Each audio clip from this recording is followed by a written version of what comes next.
Hey everybody, welcome to today's practice diary.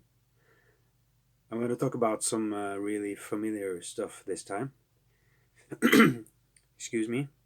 I looked at the analytics of my previous practice diary where I talked about Fugazi, and it got actually twice the amount of views as the previous one where I did not talk about Fugazi. So I think that talking about familiar stuff is better than talking about unfamiliar stuff when it comes to views. So you want to get some amount of views, but you also want to do something new. So I think this balance of familiarity and progression, progressivity, is important. So for today's practice diary, we're just gonna practice a familiar tune or a part of a familiar tune. It's Mouth for War by Pantera. So yeah, it's the solo part we're talking about. This one.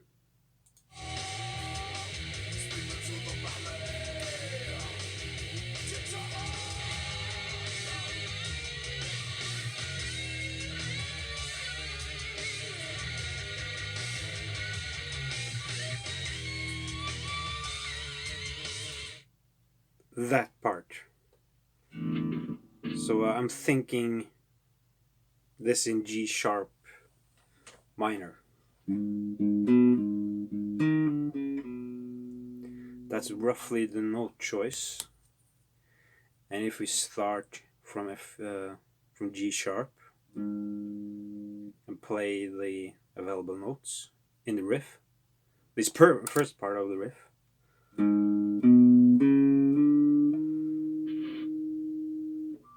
it's just part of the blues scale, right? But this one,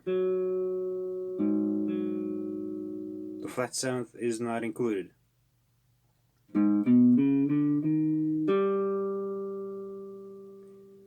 You could also play a natural seventh if you raise the flat seventh.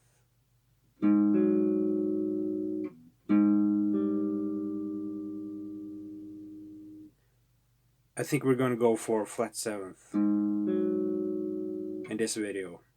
We could do something else in the future if you want to. And then it was.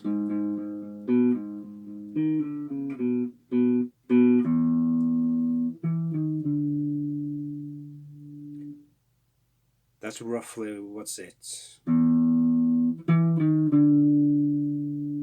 And right there I'm thinking E major to D major. You could expand it to E7 and D major 7. Suddenly this riff gets a whole lot of definition to it.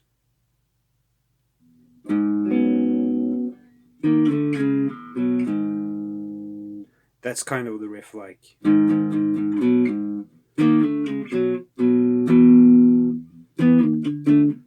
It's on the fifths, but if you go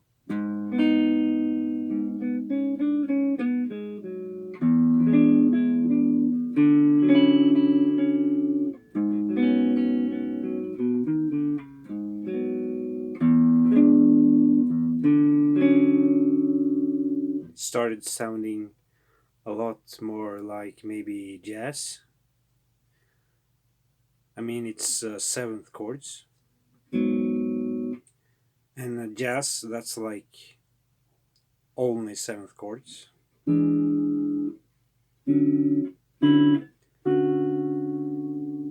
I don't think we could play Mixolydian over the E7.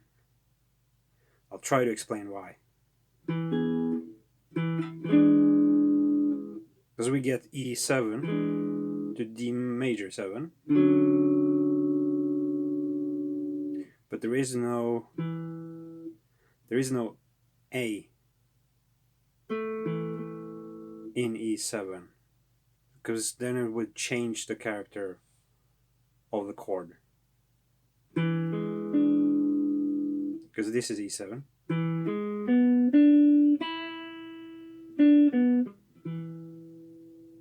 But if I add the A,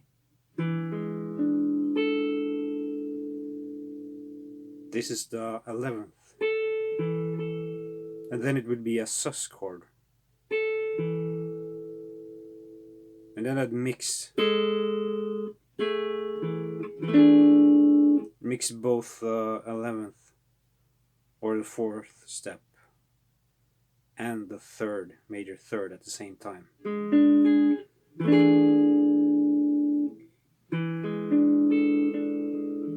And this sound is too ambiguous for me. My ears cannot handle this.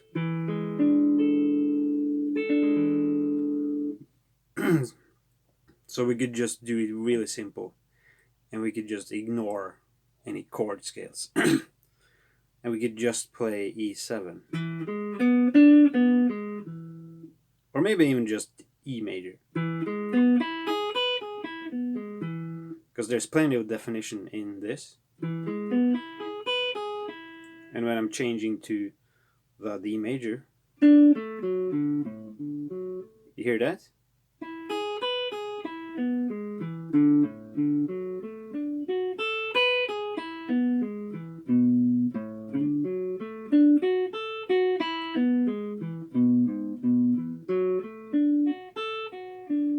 I can sit here and practice this in isolation, like only those two things, because I think those two are, when I'm soloing, those are the kind of patterns I want to avoid, because the riff already goes, and if I keep playing, it's kind of the same movement, yeah, right?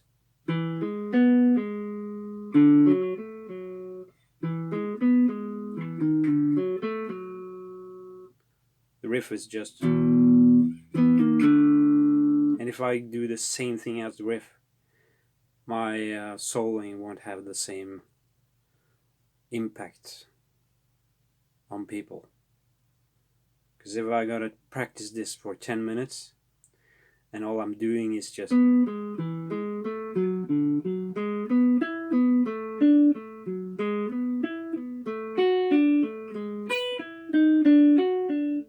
it sounds really predictable after about 3 cycles, right? So I don't want to play all the time. I want to play some of the time.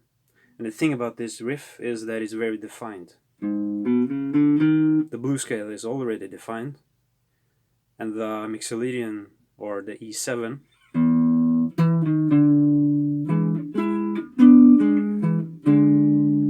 and the D major 7 is kind of in the riff, so to speak. I could of course play E minor 7. That's getting a bit more dark, I think.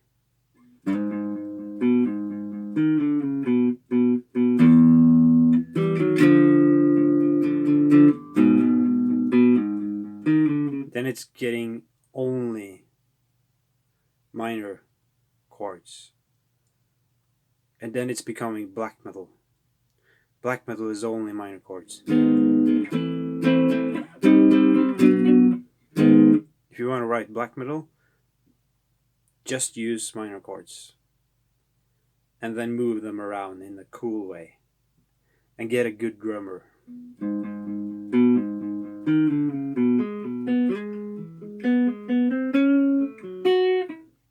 And there's 2 ways I see to practice this. It's either with the riff playing, or you playing without the riff. There's a huge difference between playing with the riff in the background and just playing with you thinking that the riff is playing in the background, if that makes sense. Because if I'm not playing with the riff in the background, I have to kind of imagine that I'm hearing it. So the riff is just.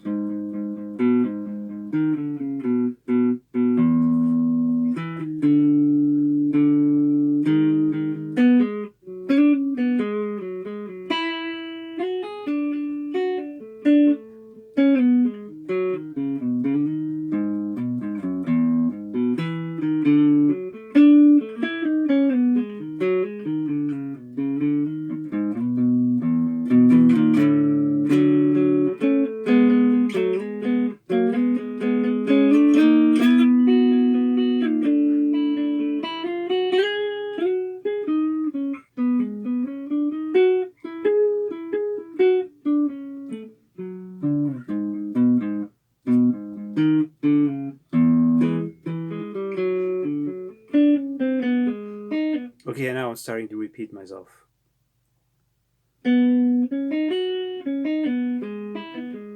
That's a different exercise than if I'm playing with the riff in the background.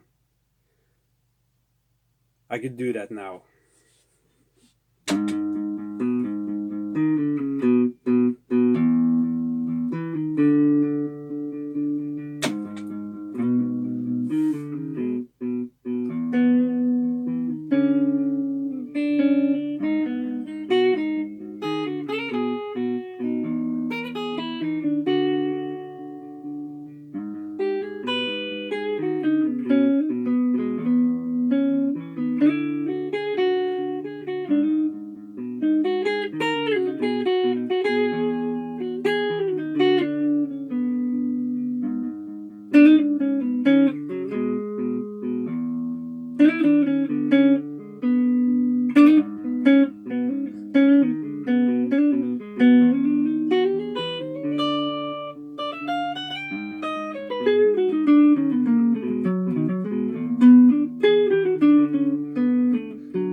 Oh.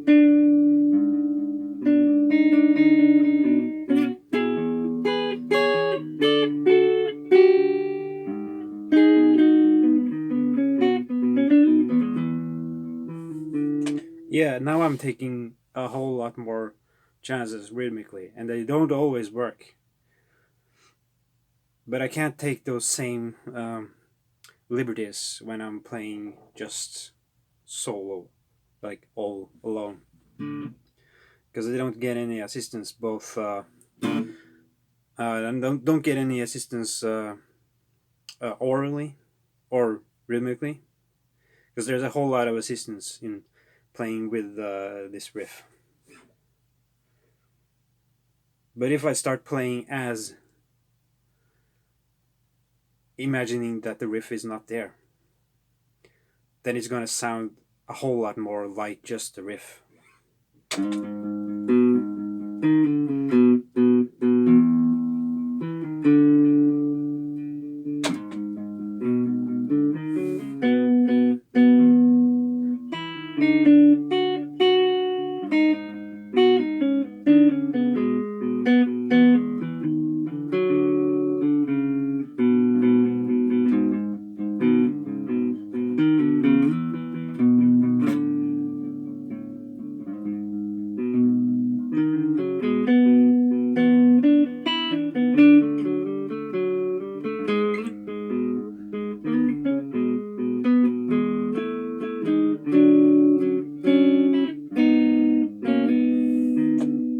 Yeah, I could even mix in harmony.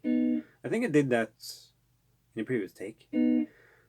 But mixing in harmony, I mean improvising harmony, is of course kind of complicated on the guitar, because you have to think so far ahead, and you have to kind of plan your hand movements more. than you would on a piano. But a saxophone player can think he's gonna struggle a lot more than a guitar player. So it's all relative.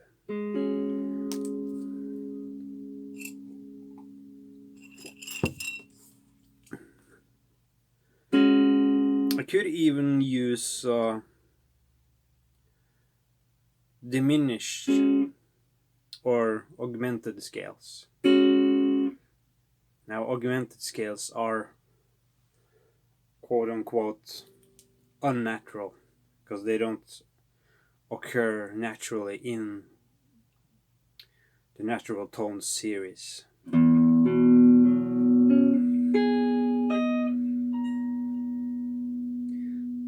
You know, there aren't that many augmented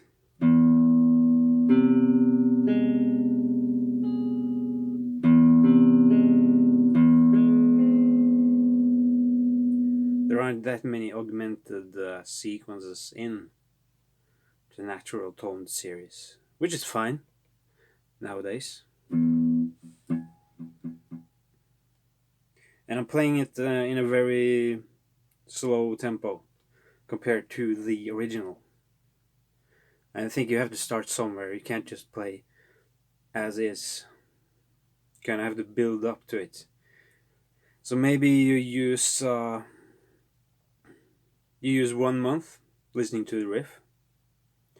Then you may use 3 months figuring out what to play and trying to through the trial and error, just trying to figure out what to play.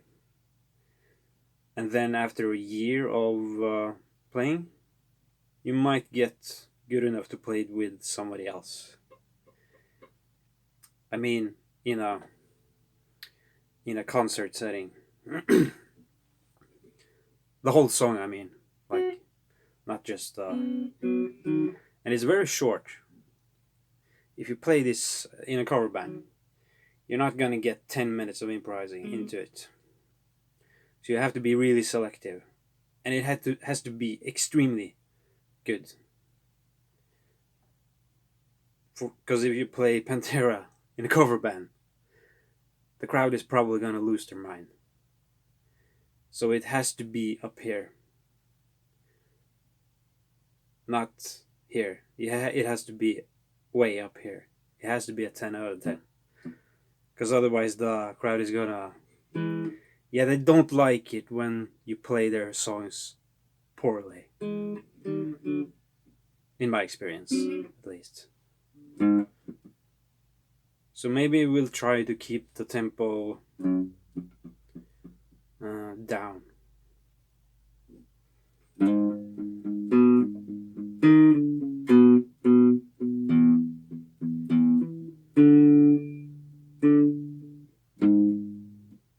Or maybe even slower.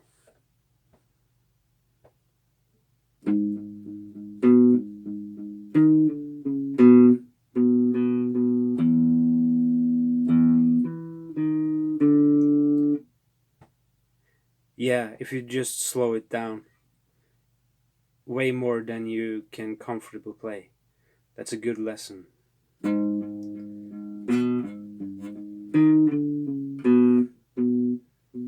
Because I'm rushing now, you hear that?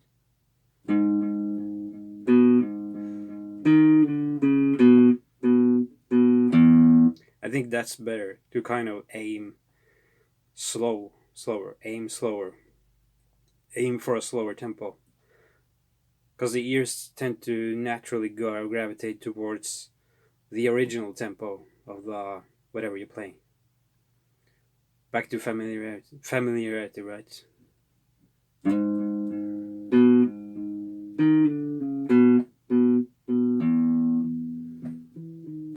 Question is, does it sound as good?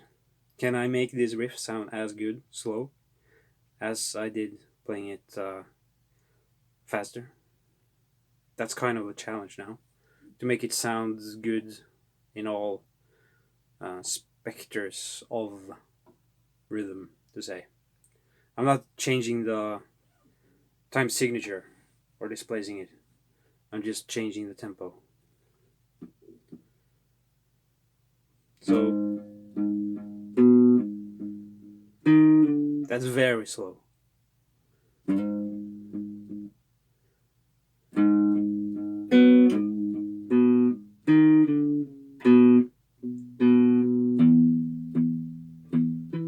Because this thing, this sustained note, takes away the rhythmic aspect. You hear that?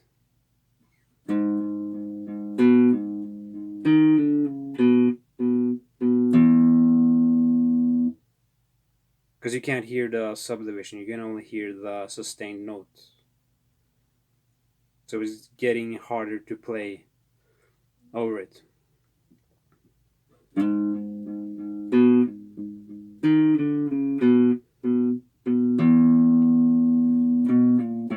Oops.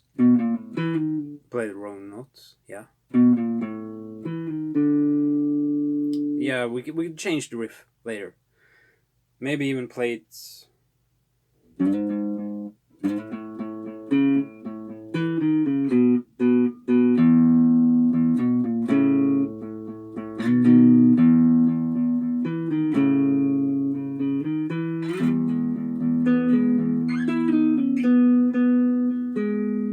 Change it to a major key.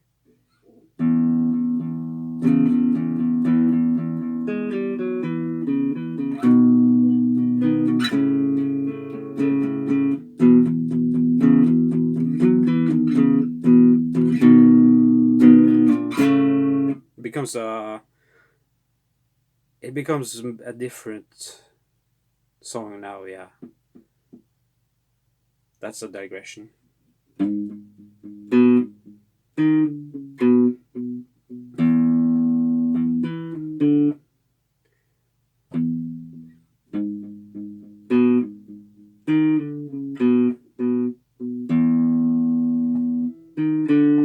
Yeah, I'm rushing while I'm doing this because I'm hearing the riff, the original riff, which is faster, so I'm going towards that tempo. So that's a challenge.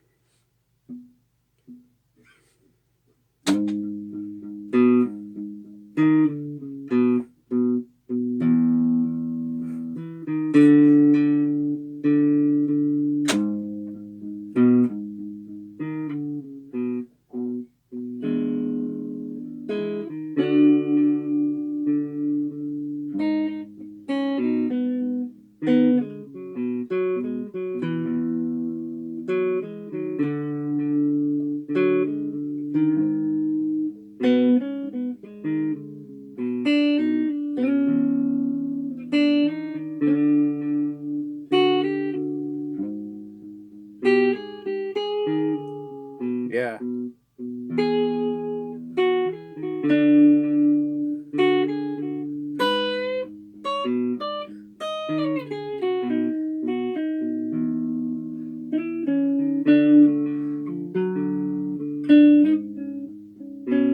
It's hard to make rhythmic statements.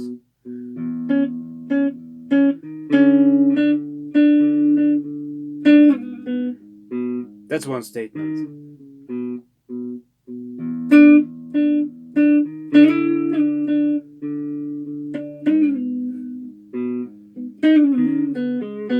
I'm playing too fast.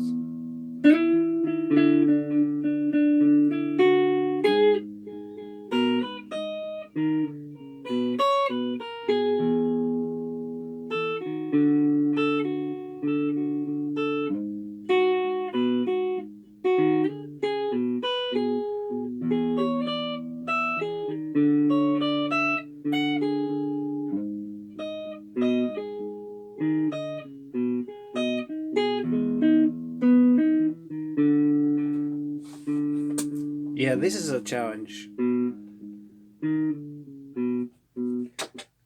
Yeah, this is cool. I think I'm going to practice more on this right now.